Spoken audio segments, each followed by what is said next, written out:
Le Canada. Ce pays moderne et développé accueille chaque année un grand nombre d'immigrants venus des 4 coins de la planète. Ces nouveaux arrivants emportent avec eux un riche bagage culturel et contribuent également, par la diversité de leurs origines, à l'édification d'une mosaïque linguistique au pays.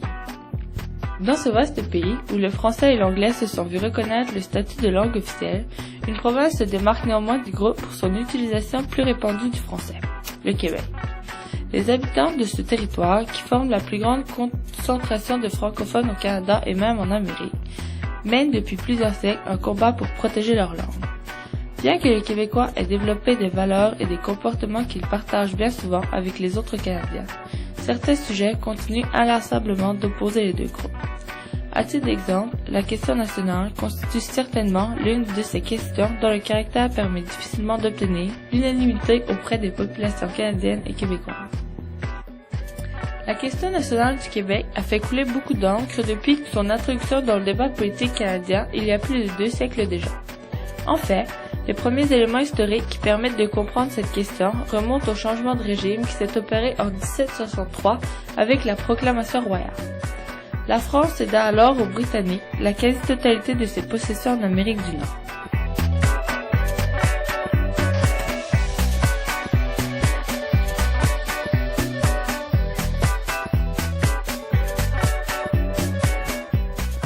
L'Acte de Québec, proclamé en 1774, permettra notamment d'institutionnaliser certaines des concessions que Londres entend faire aux Canadiens sur le plan des lois civiles et du territoire. Avec l'arrivée des loyalistes, qui fut alors la jeune nation américaine, la Grande-Bretagne cherchera à réajuster son approche à l'égard des Canadiens. Constatant un fort mécontentement chez ses sujets d'origine britannique, la métropole votera l'acte constitutionnel en 1791. On crée alors le Haut et le Bas-Canada.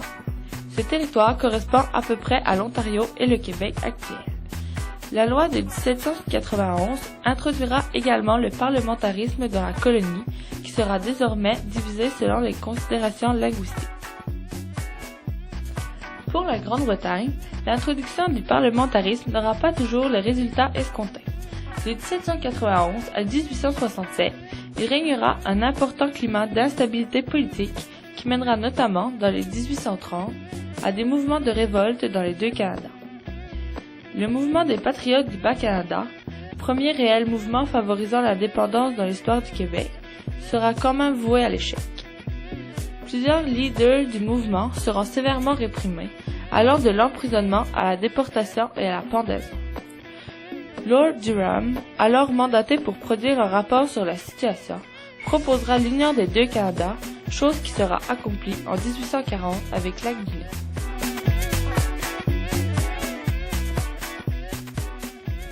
La faiblesse des institutions politiques, qui sont en maintes reprises paralysées, ainsi que le besoin d'une plus grande cohésion économique, vont conduire à l'idée de la création d'une confédération de colonies, qui aboutira en 1867.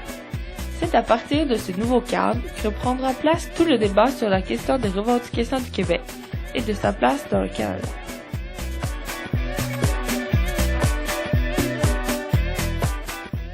Henri Bourassa, qui s'implique dans le débat dès le début du XXe siècle, sera l'un des premiers à proposer un nationalisme canadien.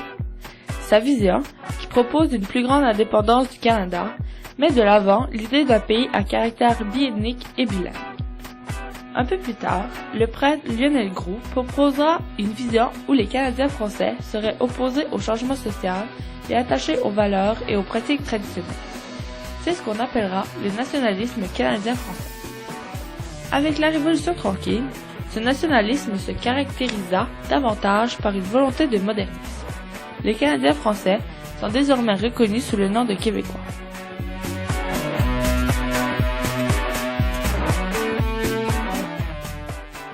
Pendant cette même période, le nationalisme québécois va connaître une mutation qui aboutira à la division du mouvement en deux principaux courants. Le Parti libéral du Québec incarne un nationalisme dans lequel le Québec sera appelé à acquérir une grande autonomie au sein de la Fédération canadienne. De l'autre côté, le Parti québécois de René Lévesque, qui souhaite plutôt proposer un projet d'indépendance ou de souveraineté politique. Ce projet de souveraineté, s'il devait se concrétiser, devrait donc s'assortir d'une certaine association économique et politique avec le Canada. En 1982, le Canada procède au rapatriement de sa constitution qui était restée jusque-là en Angleterre.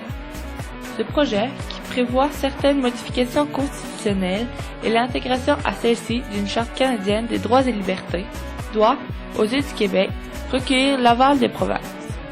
La Constitution sera finalement rapatriée sans l'accord du Québec, qui demeure encore aujourd'hui la seule province à ne pas avoir signé le document.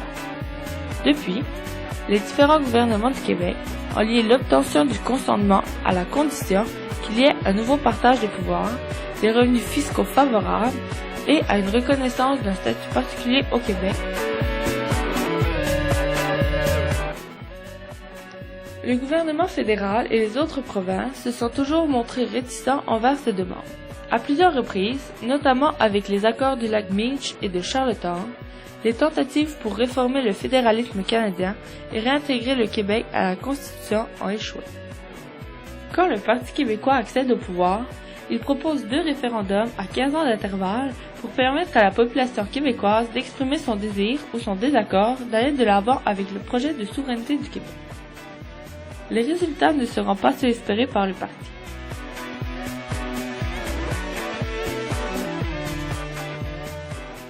Malgré un vote beaucoup plus serré et une acceptation du projet à 60% chez les francophones au moment du second référendum, le constat est clair. Les Québécois ne veulent pas s'engager, du moins pour le moment, dans un processus devant les mener à la souveraineté. En ce début du XXIe siècle, la question québécoise demeure toujours en suspens, puisque le Québec n'a réussi à faire réformer le fédéralisme, ni obtenu la souveraineté. Une seule semble faire l'unanimité. Personne ne veut garder à long terme le statu quo.